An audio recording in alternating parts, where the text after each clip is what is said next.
प्रतिशत भी मिलेंगे सारे। इसमें लिखने वाला काम कम किया है मैंने और फिगर बनाया है, क्योंकि मैंने बताया है कि ज्योग्राफी इसलिए अच्छी है क्योंकि फिगर के जरिए आप इसको याद कर सकते हैं।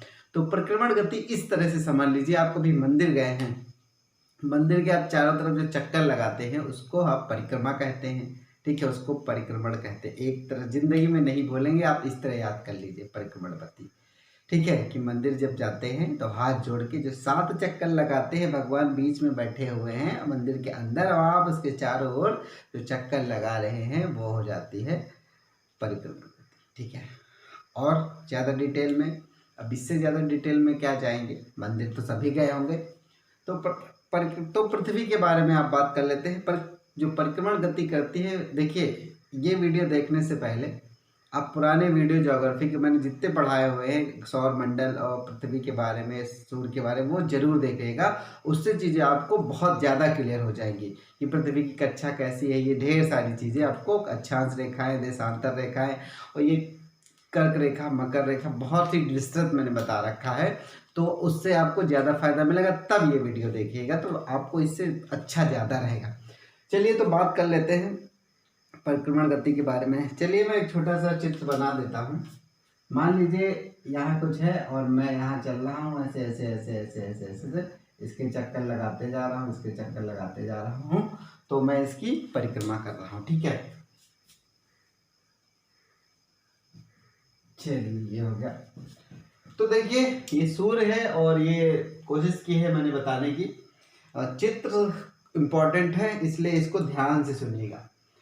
इसमें क्या क्या मिलेगा, किस चीज़ के जवाब मिलेंगे। सबसे लंबा दिन उत्तरी गोलार्ध में कब होता है, दक्षिणी गोलार्ध में कब होता है, सबसे लंबी रात कब होती है, विषुवत रेखा पर सूर्य कब चमकता है, कर्क रेखा पे कब चमकता है, उपसार औपसार कब होता है, विषुव क्या होता है, आयनात क्या होता है, ऋतु परिवर्तन कैसे होता है, उत्तरी गोलार्ध में ऋतुएं कैसे बदल रही हैं और दक्षिणी गोलार्ध में ऋतुएं कैसे बदल रही हैं, कि जब कर्क रेखा पे होता है सूर्य तो क्या सिस्टम होता है। ये सारे क्वेश्चन के जवाब मिलेंगे, बस अब ध्यान दीजिएगा। चलिए देखिए बेसिक फंडा जो इसलिए मैंने नहीं बताया है, रोटेशन के बारे में बहुत बता चुके हैं कि रोटेशन की क्या होता है, कि घूमना पृथ्वी का कक्षा में। देखिए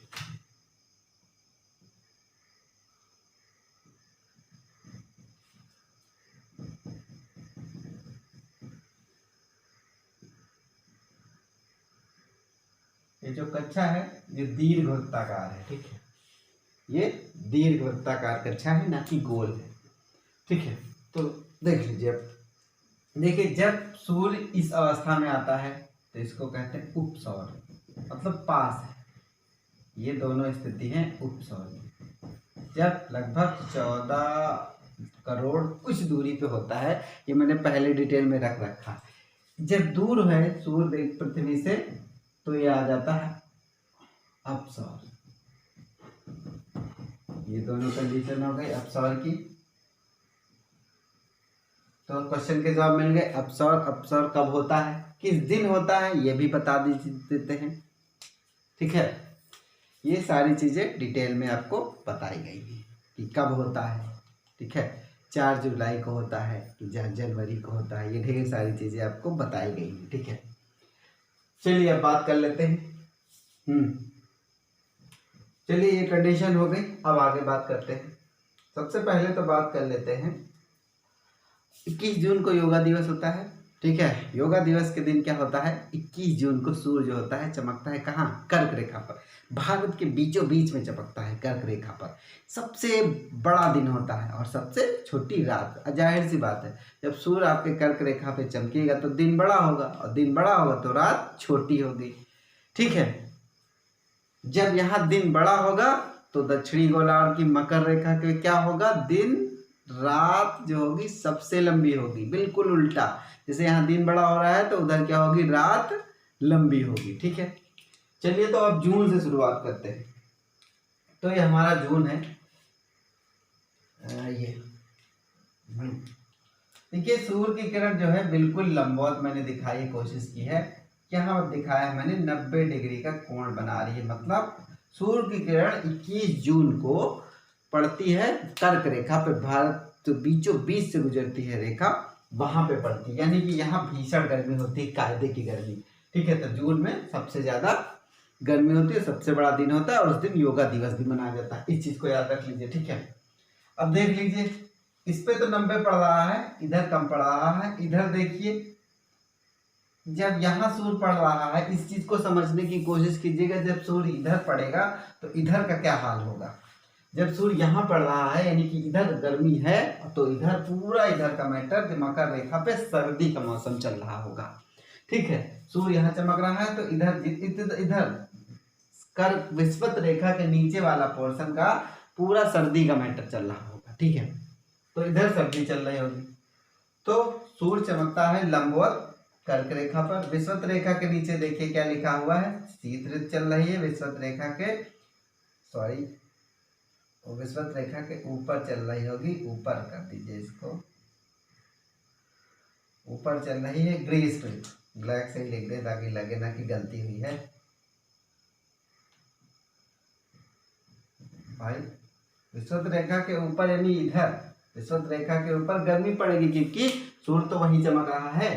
चलिए आगे देखिए, सूर्य की किरणें उत्तरी गोलार्ध में सीधी पड़ रही हैं। सूर्य की किरणें देखिए, ये उत्तरी गोलार्ध है, इधर वाला पोर्शन जो विषुवत रेखा के ऊपर उत्तरी गोलार्ध है, सूर्य की किरणें सीधे पड़ रही हैं, जिसके कारण यहाँ गर्मी पड़ रही है। और दक्षिणी गोलार्ध में तिरछी पड़ रही है और यहाँ पड़ रही है आपकी सर्दी। तो ये हो गई 21 जून की बात। ठीक है, तो कई क्वेश्चन बन जाते हैं, योगा दिवस हो जाता है, सबसे लंबा दिन हो जाता है। ठीक है, सबसे छोटी रात हो जाती है, इस टाइप के क्वेश्चन मान। अब बात कर लेते हैं इस वाली कंडीशन की। ठीक है, अब देखिए, इसको अपसौर कहा है क्योंकि ये सूरज के पास होता है। इस कंडीशन में क्या होता है, डेट याद रखिएगा, 21 से 22 जून है, लेकिन बेसिकली हम लोग 21 जून ही ले लेते हैं। ठीक है, चलिए आगे देखें,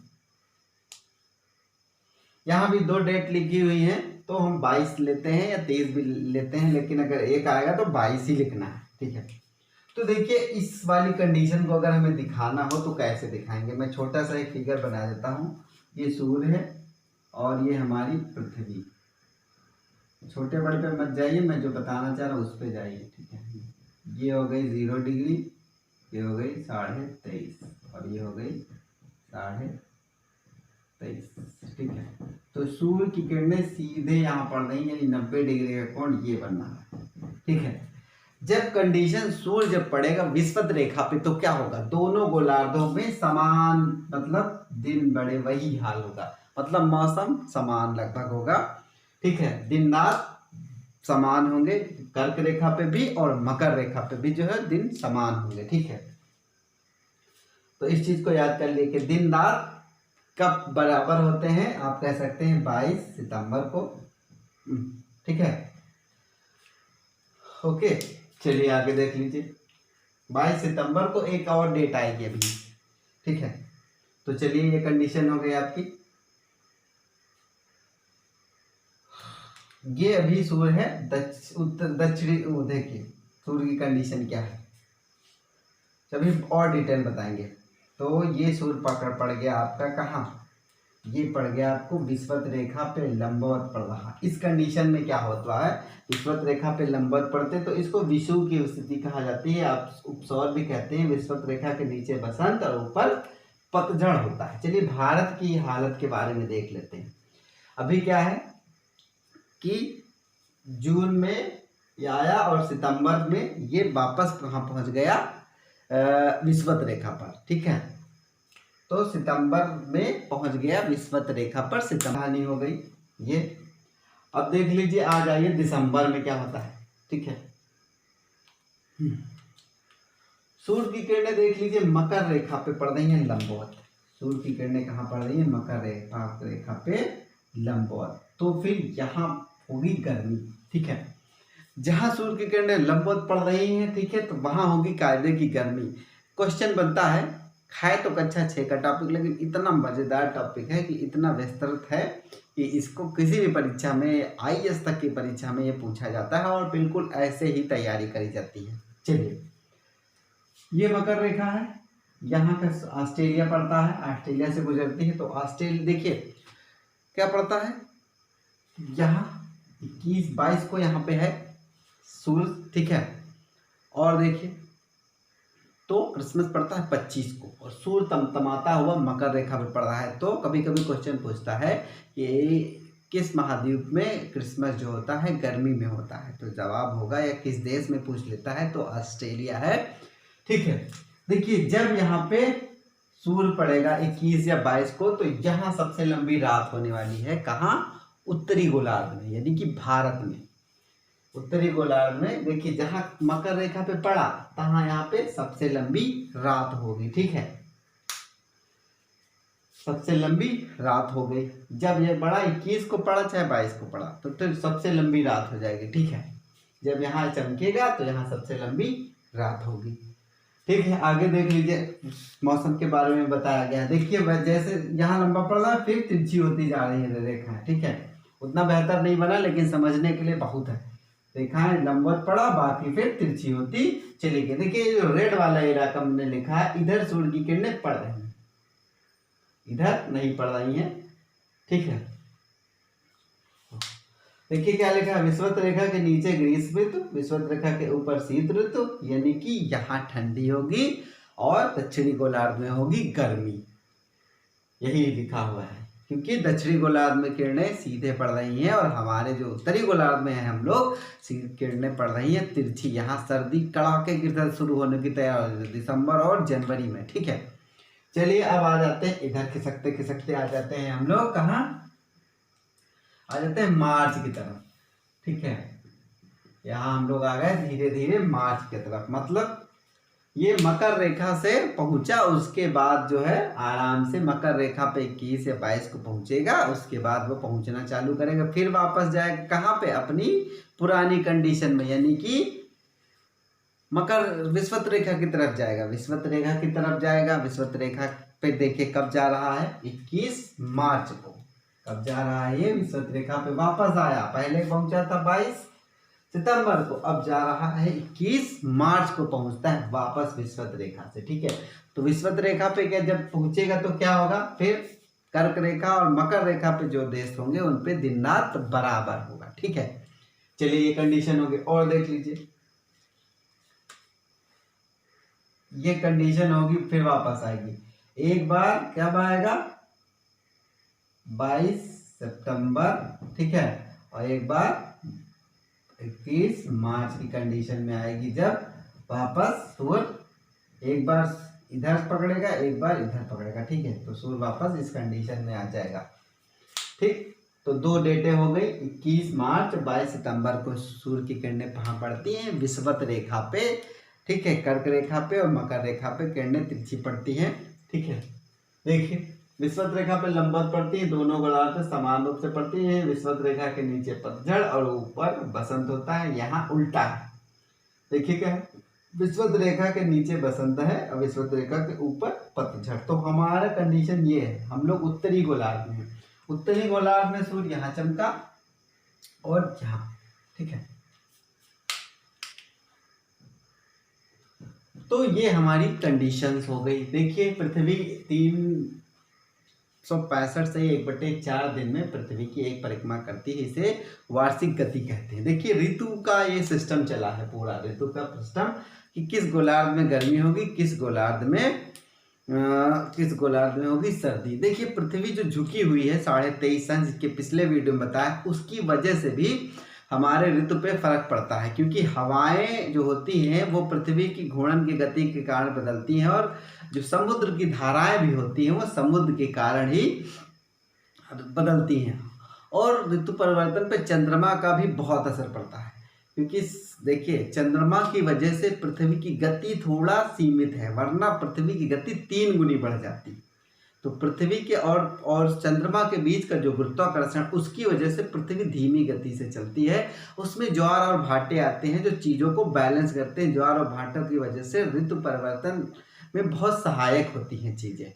ऐसे बहुत ढेर सारे सवालों के जवाब मिल सकते हैं अगर आप चीज़ों को ध्यान से देखें। चलिए और बताते हैं इसमें क्या क्या किया जा सकता है। तो ये रहा आपका फिगर। अब देखिए क्या मिटा है, इसको ही मिटा लेते हैं, मैं पूरा फिगर नहीं मिटाना चाह रहा हूँ। तो देखिए समझ लीजिए सूर्य है और ये है आपका पृथ्वी। ठीक है, ये 0 डिग्री, और ये 23.5, और ये 23.5 ये भी है, ये मकर है और ये कर्क है। ठीक है, तो इस चीज को याद रखिए। देखिए यहाँ पे 21 मार्च को पहुंचेगा और यहाँ पे पहुंचेगा 22 सितंबर को। ठीक है, देखिए यहाँ पे पहुंचता है 21 जून को, इसको याद रखिए, और यहाँ पहुंचता है कब, 22 दिसंबर को इस पे। ठीक है, अभी की क्या कंडीशन होगी, अभी क्या होगा, सूर्य जो है कहाँ आ रहा है, सूर्य आ रहा है कर्क रेखा की तरफ। ठीक है, 21 जून, अभी जून का महीना चल रहा है, तो अभी सूर्य किधर खिसक रहा है, कर्क रेखा की तरफ। ठीक है, 21 जून को पहुंच जाएगा, फिर वापस आना शुरू करेगा ये इधर। ठीक है, ये वापस आना शुरू करेगा इधर 21 जून के बाद, तो 22 सितंबर को पहुंचेगा कहाँ, विषुवत रेखा पे चमकेगा, इस रेखा पे, इसको विषुवत रेखा बताया हुआ है बहुत डिटेल में। ठीक है, फिर 22 सितंबर के बाद वापस चलेगा कहाँ, इसकी तरफ, इधर मकर रेखा की तरफ चलेगा। तो मकर रेखा की तरफ चलेगा और जब पहुंचेगा 22 दिसंबर को, फिर वापस चलेगा तो पहुंचेगा यहाँ 21 मार्च को। तो इस कंडीशन में सूर्य जो है अपना जो है कर्क रेखा मकर रेखा के बीच में, पृथ्वी जो चक्कर लगा रही है आपकी परिक्रमण गति, उसके सूर्य नहीं बदल रहा है, पृथ्वी अपनी जो है गति कर रही है, उसकी वजह से सूर्य की किरणें जो है उस हिसाब से पड़ती रहती है। ठीक, तो एक चीज और बता देते हैं कि इस कंडीशन में कहाँ पे ज्यादा गर्मी पड़ती है और कहाँ पे तो उस हिसाब से कम पड़ती है। तो देखिए ये हमारा क्या है, सूर्य, और ये हमारी पृथ्वी है। ठीक है, ये आपकी कौन सी है, 0 डिग्री, ये 23.5 है, और ये है आपका 23.5 है। ठीक है, ये हो गई मकर और ये हो गई विषुवत है, ये कर्क है। तो एक चीज देखिए, ऑस्ट्रेलिया और भारत का जो है सिस्टम लगभग, क्योंकि ये दोनों, ये कर्क पे है और ये मकर पे है, इसमें लगभग एक जैसी होती है। एक चीज देखिए, सूर्य कहाँ से ट्रेवल कर रहा है, इनके बीच में ट्रेवल कर रहा है, तो कुल मिला के यहाँ ज्यादा चमक रहा है ना, विषुवत रेखा के ऊपर जो है बहुत चमकता है, यानी कि यहाँ कायदे की गर्मी होती है, विषुवत रेखा के ऊपर कायदे की गर्मी होती है। इस पर जैसे अफ्रीका महाद्वीप है, महाद्वीप के देश हैं जहाँ पे काफ़ी ब्लैक लोग, गर्मी इतनी ज़्यादा होती है, बारिश इतनी ज़्यादा होती है, यहाँ पे पेड़ पौधे बहुत तगड़े से होते हैं, बड़े बड़े जंगल होते हैं, और यहाँ के लोग जो इस रेखा के आसपास रहते हैं वहाँ के लोग बहुत काले होते हैं, बाल भी वैसे हो जाते हैं, अनुकूल वातावरण के, उनका रंग भी ब्लैक होता है। तो इस जो विषुवत रेखा है इस पे घास पानी बहुत ही ज़्यादा बरसता है। ठीक है, सबसे ज़्यादा वर्षा इस रेखा के आसपास के इलाकों में होती है।